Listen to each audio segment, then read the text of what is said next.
Sai gold తాకట్టులో ఉన్న మీ బంగారాన్ని విడిపించి మిగిలిన డబ్బు తిరిగి మీకే ఇస్తుంది Sai gold. Phone number 9618555555. Hi, welcome to Kiran TV. ఆంధ్రప్రదేశ్లో జర్నలిస్ట్గా ఉన్న ప్రతి ఒక్కళ్లకు తెలిసిన పేరు, ముఖ్యంగా పోలవరం మీద అధ్యయనం చేస్తున్న ప్రతి వ్యక్తికి తెలిసిన పేరు. అలాగే ఏజెన్సీ గ్రామాల్లో స్థితిగతులను అధ్యయనం చేసిన వారికి ముందు గుర్తొచ్చే పేరు కరాటం రాంబాబు గారు. ఒక రకంగా అందరూ ఆయన్ని ఏజెన్సీ టైగర్ అని కూడా అంటారు. అయితే ఎంత తెలిసినా ముఖ్యంగా పోలవరంలో పవన్ కళ్యాణ్ గారి సభలో కరాటం రాంబాబు గారి గురించి చెప్పిన అంశాలు చాలా ఆసక్తిని రేకెత్తించాయని చెప్పాలి. రాంబాబు గారు పోలవరం కోసం 110 ఎకరాలు ఇవ్వడం కావచ్చు, అలాగే ఏజెన్సీలో ఆయన చేసిన పలు సేవా కార్యక్రమాలు కావచ్చు, పవన్ కళ్యాణ్కి ఆయనకున్న అనుబంధాన్ని ఆయన గుర్తు చేసుకున్న సందర్భం కావచ్చు, ఇవన్నిటితో కొంత ఆసక్తి అయితే పెరిగిందని చెప్పాలి. మళ్ళీ కరాటం రాంబాబు గారితో మాట్లాడాలని ఆ దశలోనే అనుకున్నాను. ఒక్కసారి వాళ్ళ పోలవరం పర్యటన సందర్భంగా కిరణ్ టీవీ ప్రజాయాత్రలో భాగంగా రాంబాబు సార్ని కలవడం జరిగింది. సార్తో మాట్లాడదాం. నమస్తే సార్.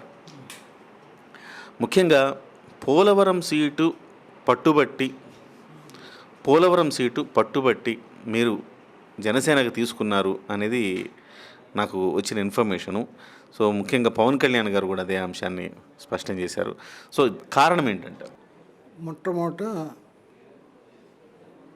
రాజశేఖర రెడ్డి గారు పోలవరం చెయ్యాలి, రామపేట పైడిపాక 2 ఊళ్ళని మనం ఖాళీ చేయించాలన్నప్పుడు దాంట్లో ఇన్వాల్వ్ అయిపోయి అవి ఖాళీ చేయించడం,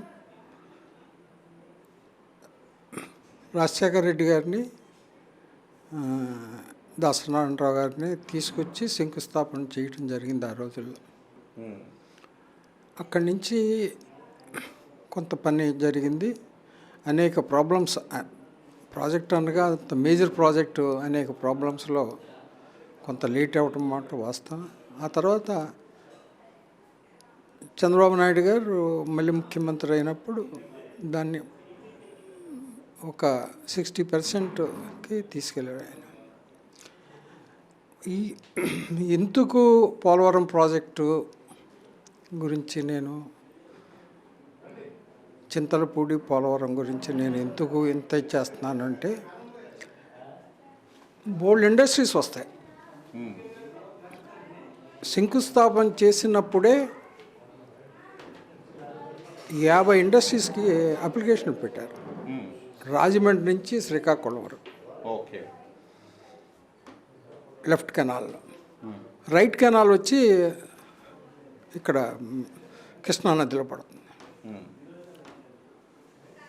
డెల్టాకి సార్వా దాళవా పూర్తి ప్లెడ్జ్గా ఉండదు. దాళవాకి నీరు లేదు ధవళేశ్వర్ నుంచి. ఈ ప్రాజెక్ట్ ఎప్పుడైతే కట్టారో సీపేజ్ వాటరే దాళవాకి సమ్మర్లో దాళవాకి పనిచేస్తుంది. మొత్తం ఫుల్ ప్లెడ్జ్గా ఎన్ని వేల ఎకరం ఎన్ని లక్షల ఎకరం ఉన్నా దానికి సరిపోతుంది. 2, మెడ్రాస్ సిటీకి కూడా నీరు ఇవ్వచ్చు. దాని తెలుగు గంగ కాదు, దానికి సపరేట్ లైన్ ఉంది.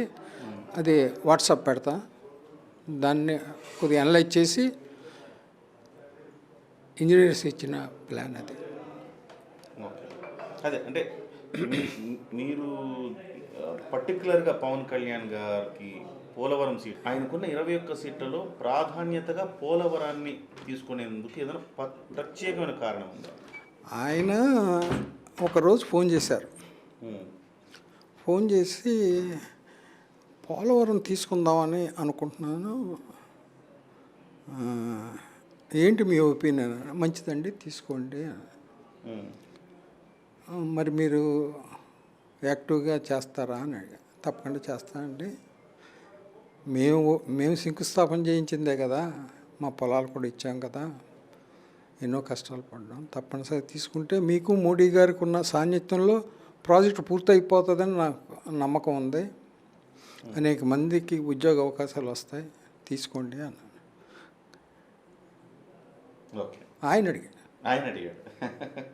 సో మీరుంటే కాన్ఫిడెంట్గా ఉంటుందని ఆయన అడిగి తీసుకున్నారు. ఇరికించారు.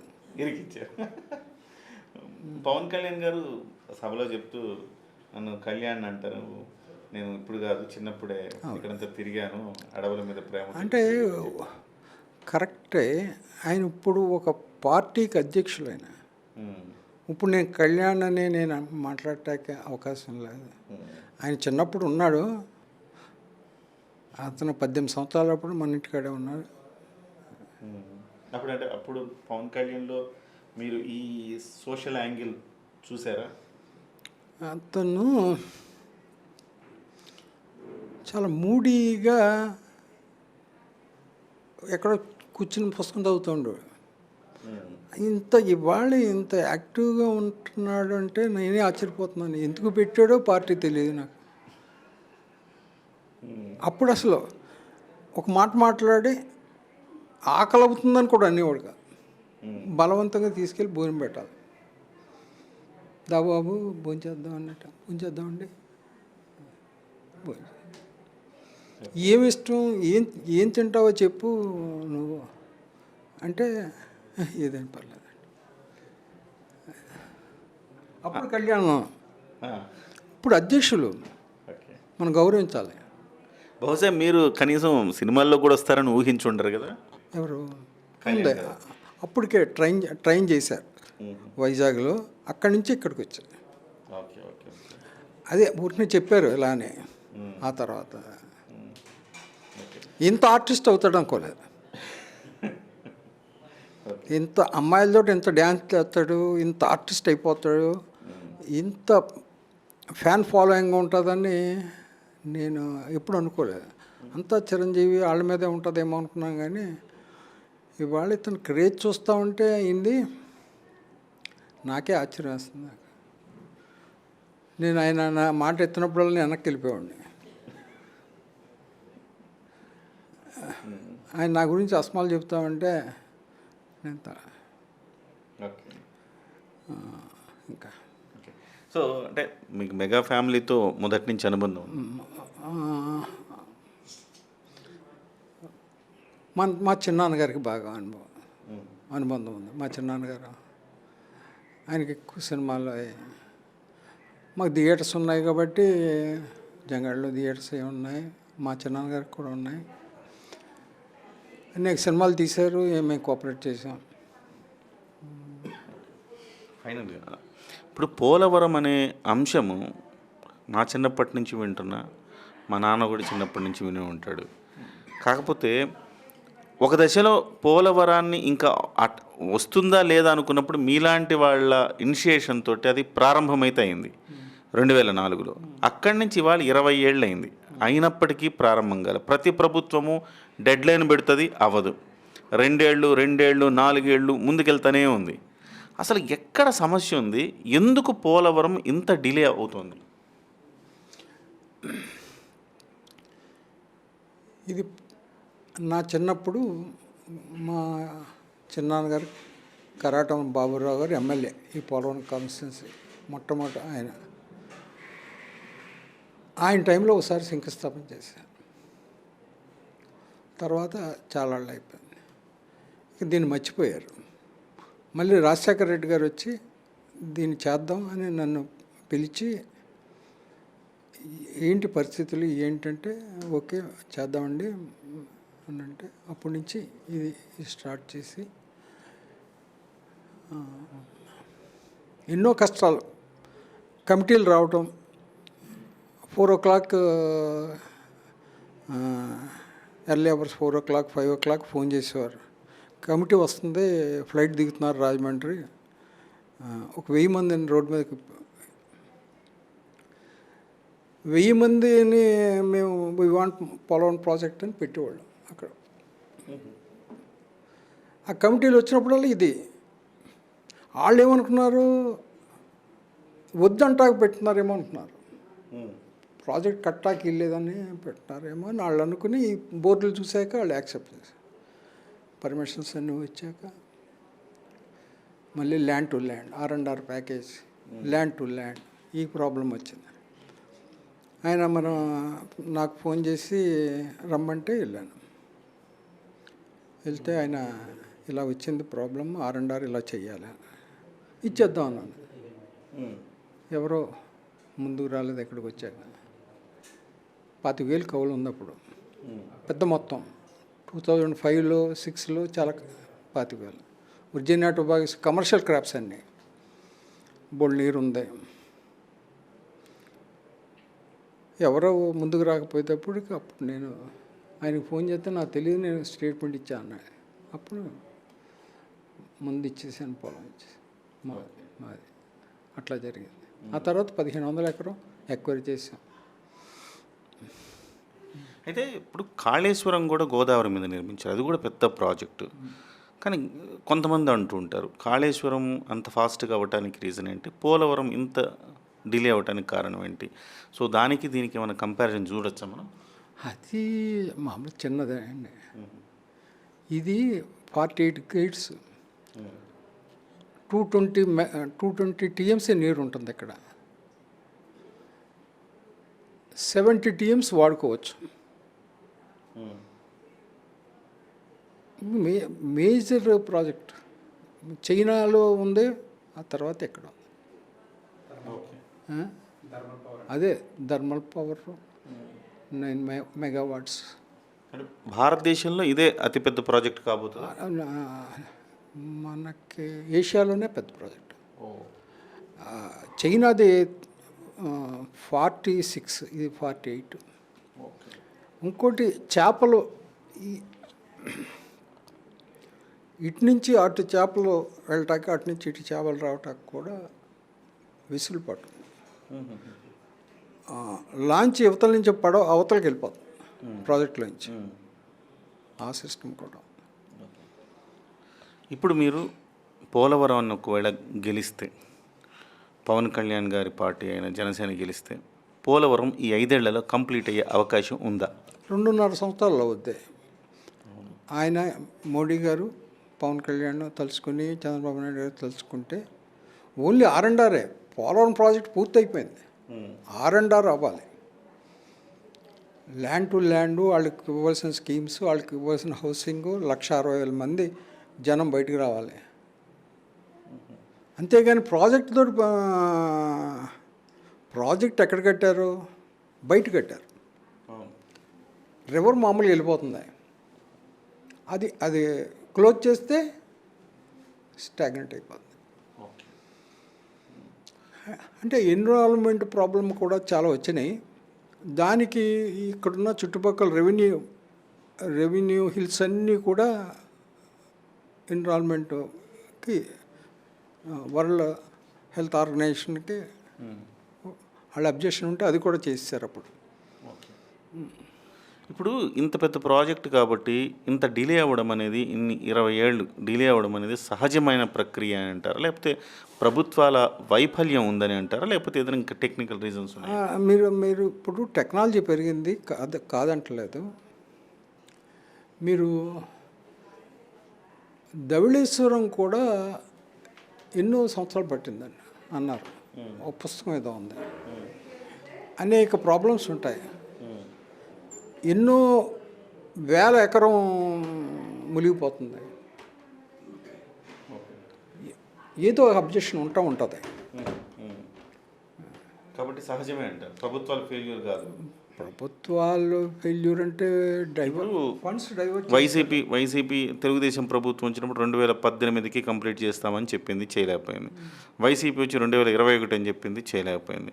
మళ్ళీ అంబటి రాంబాబు మంత్రి అయిన తర్వాత ఆయన కూడా ఎప్పుడు పూర్తవుద్దంటే నేను చెప్పలేను, పవన్ కళ్యాణ్ 4వ పెళ్లికి పూర్తయిద్దని వెటకారం.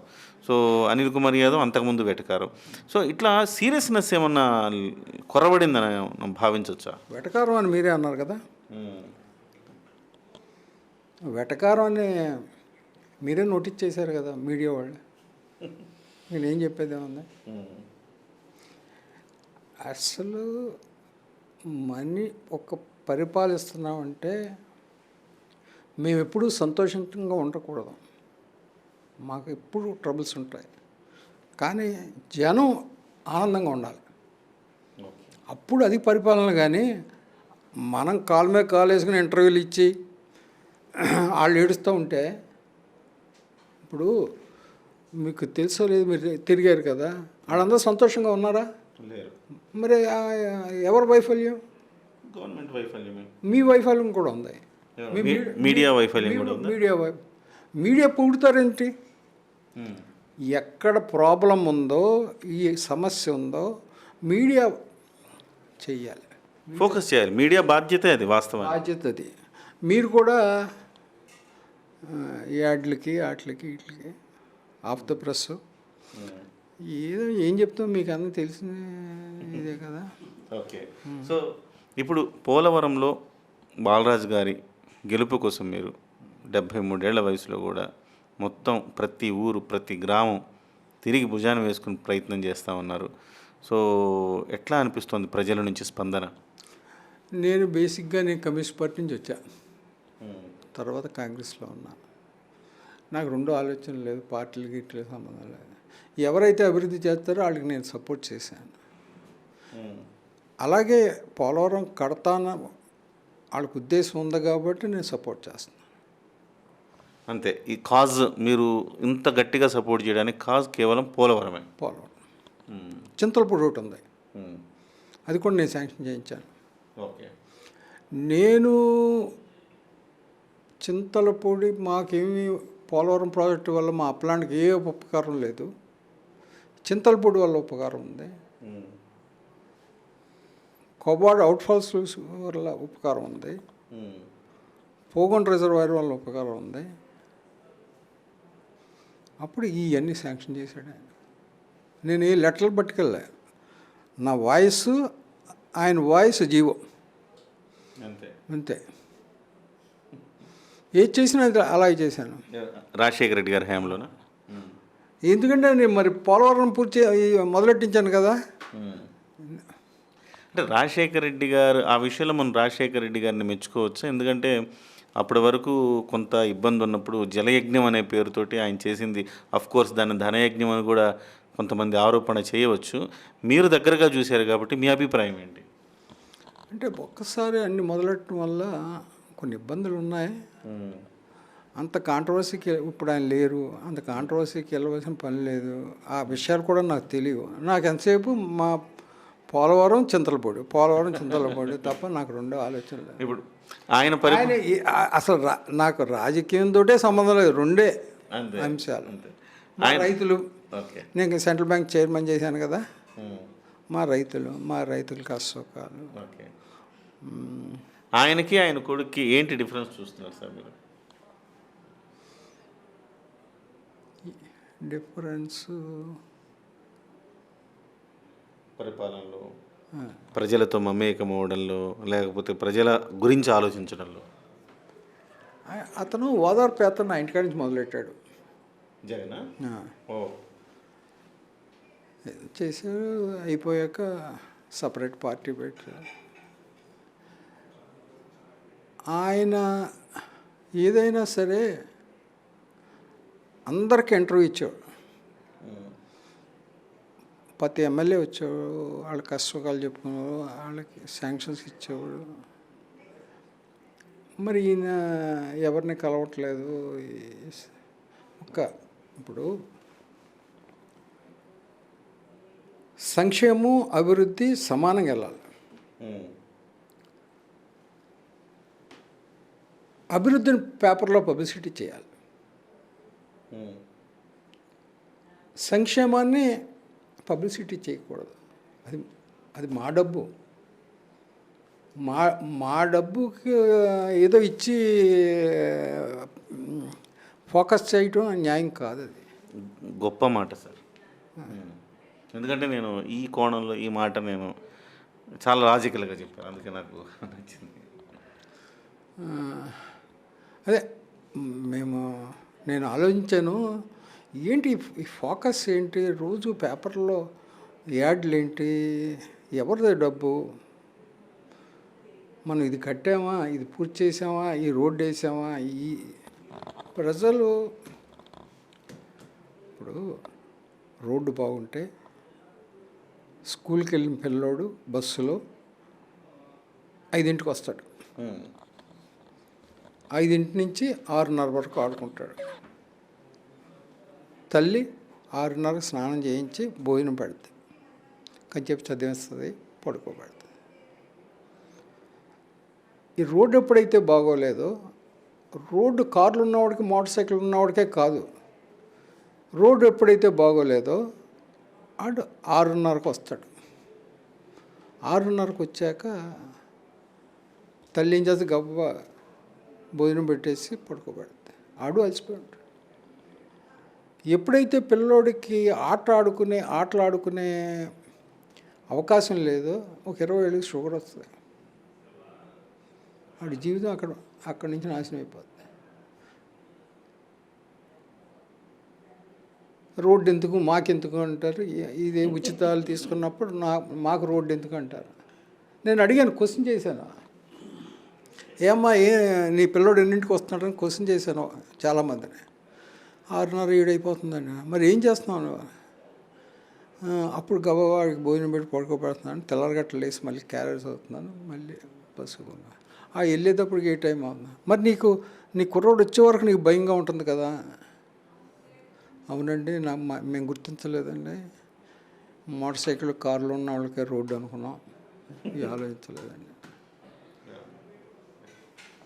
చిర్రి బాలరాజు గారిని మీరే ఇవాళ రాజకీయాల్లో మీరు గెలిపించే ప్రయత్నం చేస్తున్నారు. గతంలో తెల్లం బాలరాజుని మీరే తెచ్చారు, ఇతన్ని మీరే తెచ్చారు.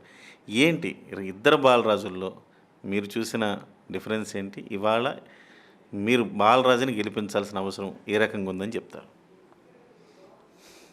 నేను క్వశ్చన్ రివర్స్ వస్తుంది.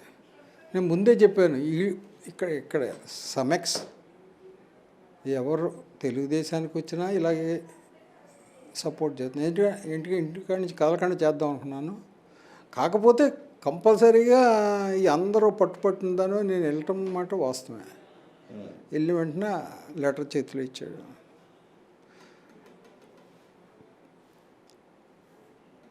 అంతే. చిర్రి బాలరాజు గురించి ఇప్పుడు అభ్యర్థి, మీరు సపోర్ట్ చేసే అభ్యర్థి గురించి అది చెప్పాను కదా, అక్కడ అభ్యర్థి ఎవరైనా నేను పోలవరం చింతలపూడికి సపోర్ట్ చేస్తాను. అక్కడ చిర్రి బాలరాజు కదా, ఆయన ఎవరికి ఇచ్చినా చేద్దాం. ఓకే. మరి ఇప్పుడు ప్రస్తుతం 20 ఏళ్ళుగా ఎమ్మెల్యేగా ఉన్న వ్యక్తి గురించి తెల్లం బాలరాజు ప్రజా అభిప్రాయం కోరుకోవాలి. నేను చెప్పను, ప్రజల అభిప్రాయం ఎలా ఉంది అన్నది ప్రజల దగ్గర తీసుకోవాలి. నాకేం తెలుస్తుంది, కార్లో వెళ్ళిపోతాం వచ్చేస్తాం ఉంటాం. ఓకే. ఫర్దర్గా మొత్తం ప్రజలకి మీ నుంచి ఏం సందేశం ఇస్తారు? ఇటు పోలవరం నియోజకవర్గ ప్రజలకు కావచ్చు, లేదా రాష్ట్ర ప్రజలకు కావచ్చు. రాష్ట్ర స్థాయి కాదు, మా ప్రాంతంలో చింతలపూడి, పోలవరం ఇంతవరకే పరిమితం. ప్రజలందరూ ఎప్పుడైతే సంతోషంగా ఉన్నారో అది కోరుకుంటున్నాను నేను. వాళ్ళందరూ సంతోషంగా ఉండాలి, ప్రజలందరూ హాయిగా బతకాలి, కష్టపడి వ్యవసాయం చేసుకోవాలి, కార్ల మీద తిరగాలి, అందరూ దర్జాగా మంచి బట్టలు వేసుకోవాలని కోరిక. నేను చిన్నప్పటి నుంచి కారులో తిరిగా, నాకు ఊహ తెలిసినప్పటి నుంచే కారులో తిరిగా. కారులో నేను తిరిగానని నాకు అహంభావం లేదు, అందరూ తిరగాలని ఆలోచన. మన ఊర్లో ఈ సంవత్సరం ఎన్ని కార్లు కొన్నారని అడుగుతాం మన ఏరియాలో. ఇప్పుడు జనరల్గా మేము తెల్లబట్టలు వేసుకున్నామంటే ఈ నీరు ఈ భూమి గొప్ప. మీరు కడప కర్నూలు వెళ్తే అది ఈ భూమి గొప్ప వల్ల మేము ఇంత దర్జాగా ఉన్నాం. ఈ ఏసీలు ఇవన్నీ ఉన్నాయి. మీరు రాయలసీమ వెళ్తే ఎందుకు డెవలప్ అవ్వలేదు రాయలసీమ? ప్రకృతి అందరూ సీఎంలు అక్కడే చేశారు. మీరు వాళ్ళని క్వశ్చన్ ఎందుకు అడగరు?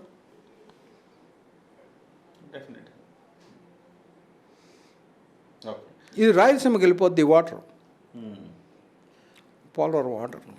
పోలవరము పూర్తయితే ఎలాంటి బెనిఫిట్ ఉంటుంది ఆంధ్రప్రదేశ్కి? కేవలం గోదావరి జిల్లాలేనా, లేదా రాయలసీమనా? ఓవరాల్గా రాష్ట్రానికి ఏమైనా బెనిఫిట్ ఎంత స్థాయిలో ఉండొచ్చు? తమిళనాడుకి సిటీకి వాటర్ ఇవ్వచ్చు, మెడ్రాస్ సిటీకి, శ్రీకాకుళం, ఇటు కడప రాయలసీమ మొత్తం కింద దాళవ ధవళేశ్వరంలో దాళవకు కూడా మంచి మేలు జరుగుతుంది. అంటే జీవనాడి అంటారు కదా దీన్ని, అంటే మొత్తం వెల్త్ దీనివల్ల ఒక భారీ స్థాయిలో ఆంధ్రప్రదేశ్ వెల్త్ పెరిగే అవకాశం ఉందా? 100%. ఇప్పుడు ఒక టీఎంసీ నీరు అంటే మీకు ఎగ్జాంపుల్ చెప్తున్నా, హుస్సేన్ సాగర్ ఉంది కదా, 1 టీఎంసీ నీరు అది.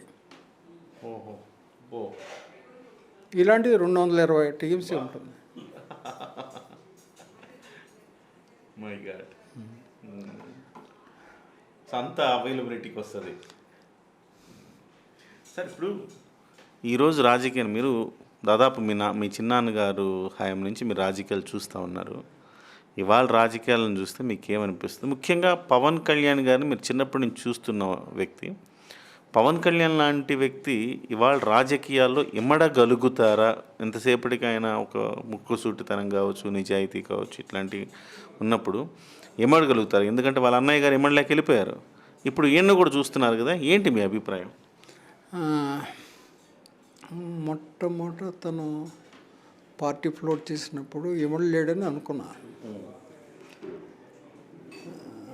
ఓడిపోయాక మళ్ళీ ఫోకస్ చేశాడు, మళ్ళీ పార్టీని మళ్ళీ.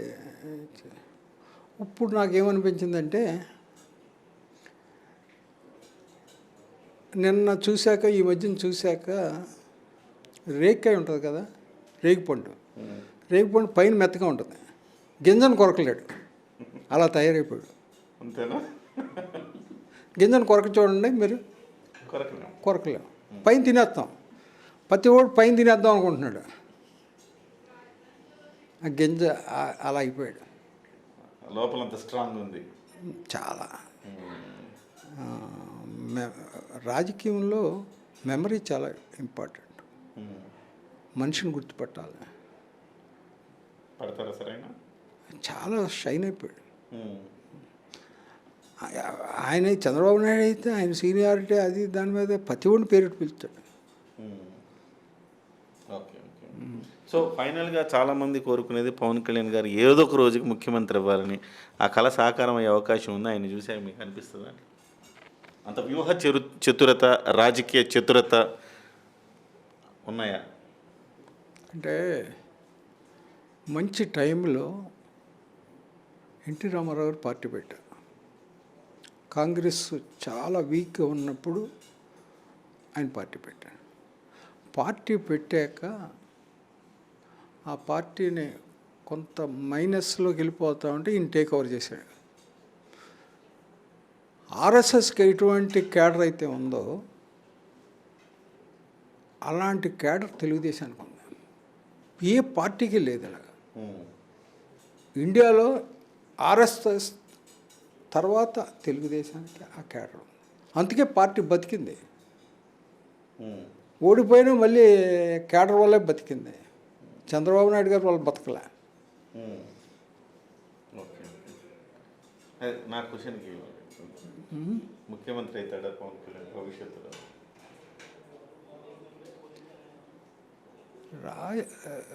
అసలు ఎప్పుడైనా జగన్ ముఖ్యమంత్రి అవుతాడు అనుకున్నావా?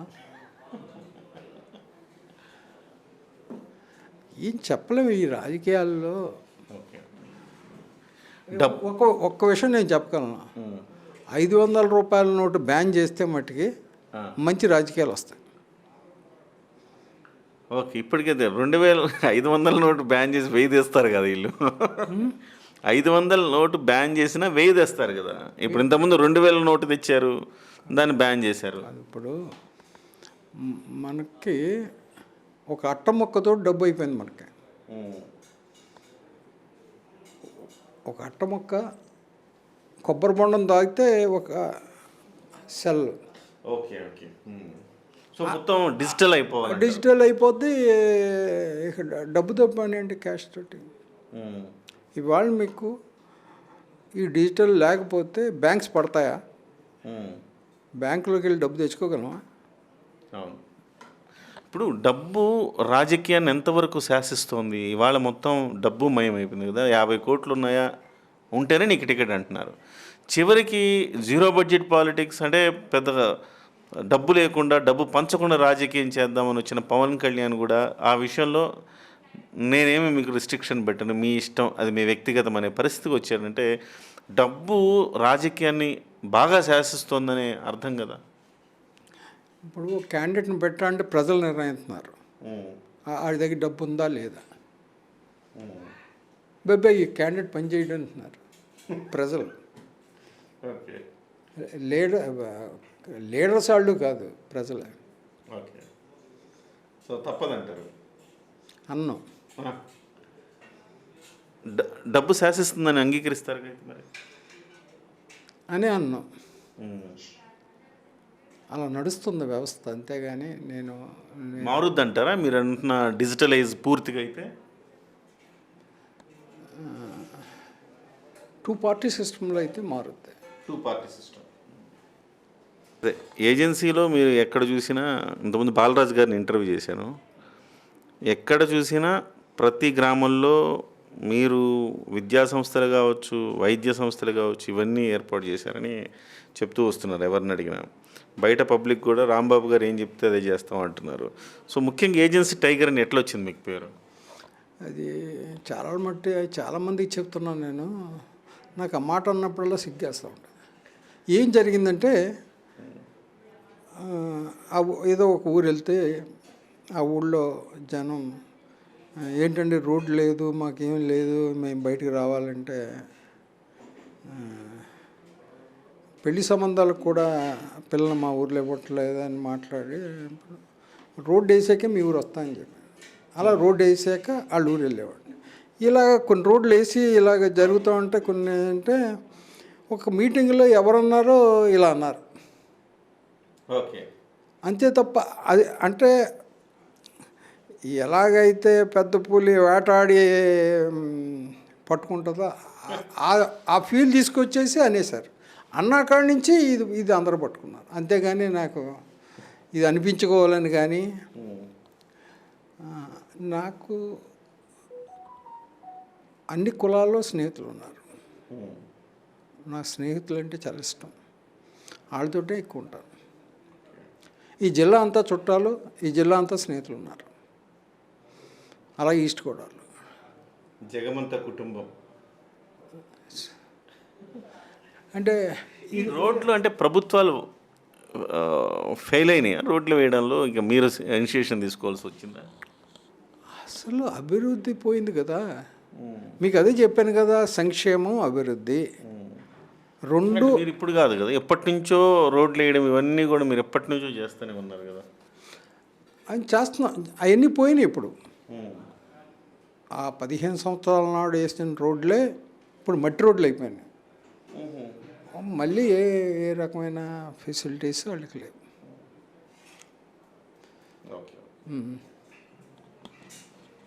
ఓకే సార్, ధన్యవాదాలు సార్ ఇంటర్వ్యూ ఇచ్చినందుకు, మీ టైం కేటాయించినందుకు. Thank you. మిమ్మల్ని ఇబ్బంది పెట్టేశాం కదా. ఏం లేదు, నాకు ఇది అలవాటే.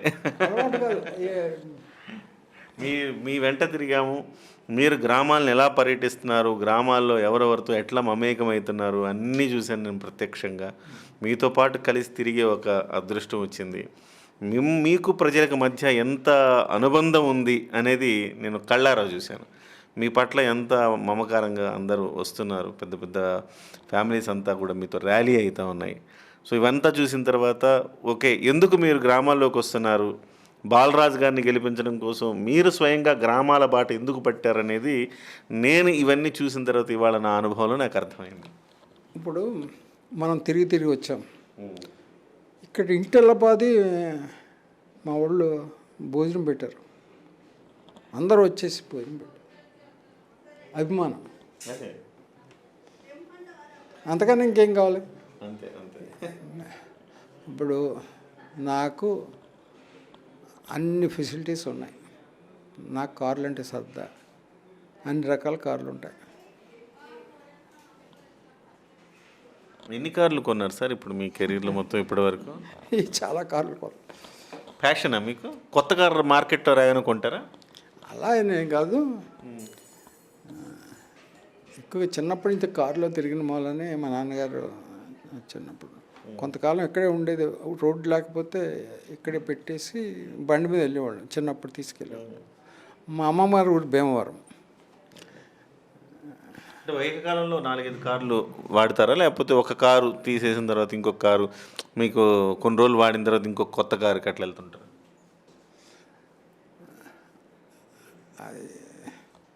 ఇగో ఈ రాజకీయం మానేసాన్ని కొత్త బెంచ్ కొన్నా. బెంచ్ కొన్నాక మళ్ళీ ఇది మొదలైతే మళ్ళీ ఫార్చునర్ కొన్నా. ఫార్చునర్ తార్, అది ఒకటి సర్దా తార్. కారణంగానే కుర్రోళ్ళు కొంటుంటారు, మీరు కొన్నారేంటి సార్? వాళ్ళు ఎవరొకళ్ళు తిరుగుతూ ఉంటారు పిల్లలు.